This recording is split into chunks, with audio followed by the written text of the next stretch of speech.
வணக்கம் தமிழ் நண்பர்களே, தமிழ் சபக இந்த வீடியோவுக்கு உங்களை வரவேற்கிறேன். நம்ம குட்டி பட்டாசு அபிஷேகா அவங்கள சரிகமபாவுக்கு மச்சியம்பாலா அவர்கள் தான் கலைத்திருவிழாவில் சந்தித்து கூட்டிகிட்டு வந்தார். உண்மையிலுமே அப்படி கூட்டிகிட்டு வந்ததுனால தான் அபிஷேகா அவங்க இந்த டைட்டில் வின் பண்ணது மட்டும் இல்லாமல் மக்கள் மத்தியில் ஒரு நீங்காத ஒரு மிகப்பெரிய சிங்கராகவும் மாறியிருக்காங்க. இதுக்கு மச்சியம்பாலா அவர்களுமே ஒரு முக்கியமான காரணம்னு சொல்லலாம். நாட்டுப்புற பாடகரான அவர் பல திரைப்படங்கள்லையுமே பாடல்கள் பாடியிருக்காரு. பல திறமையானவர்களை கண்டுபிடிச்சி அவங்கள மென்மேலும் உயர்த்தணுங்கிறது தான் பாலா அவரோட ஆசை. அப்படி தான் அபிஷேகா அவங்களுமே அவரோட கண்ணில் பட்டு சரிகமபால அனுப்பிச்சிருந்தார். இந்த நிலையில் இறுதிப் போட்டியில் மச்சியம்பாலா அவர்கள் வந்தாரா என்னன்னு தெரில. ஆனால் இப்போ சமீபத்தில் அபிஷேகா அவங்க கொடுத்த இன்டர்வியூவில் மச்சியம்பாலா அவங்கள பற்றி சொல்லலையே அப்படின்னு பலரும் வருத்தப்பட்டிருந்தாங்க.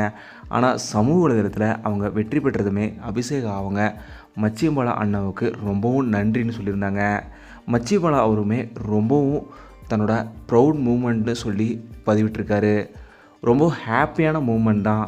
ஆனால் இன்டர்வியூவில் சொல்லும்போது அபிஷேகா அவங்க சரியாக சொல்ல முடியாமல் மறந்துருக்கலாம்.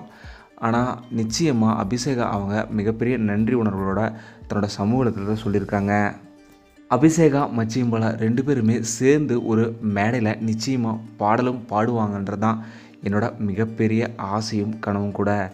உங்களுக்கு பாலா அபிஷேகா இருவருமே சேர்ந்து பாடினா எப்படி இருக்கும் அப்படிங்கிறத மறக்காமல் கீழே கமெண்ட்டில் சொல்லுங்கள். இந்த வீடியோ உங்களுக்கு பிடிச்சிருந்தா லைக் பண்ணுங்கள், கமெண்ட் பண்ணுங்கள், ஷேர் பண்ணுங்கள். தமிழ் சேனல் சப்ஸ்கிரைப் பண்ணணும்னா சப்ஸ்கிரைப் பண்ணுங்கள். மறக்காம பக்கத்தில் இருக்க பெல் ஐக்கானுமே கிளிக் பண்ணிடுங்க.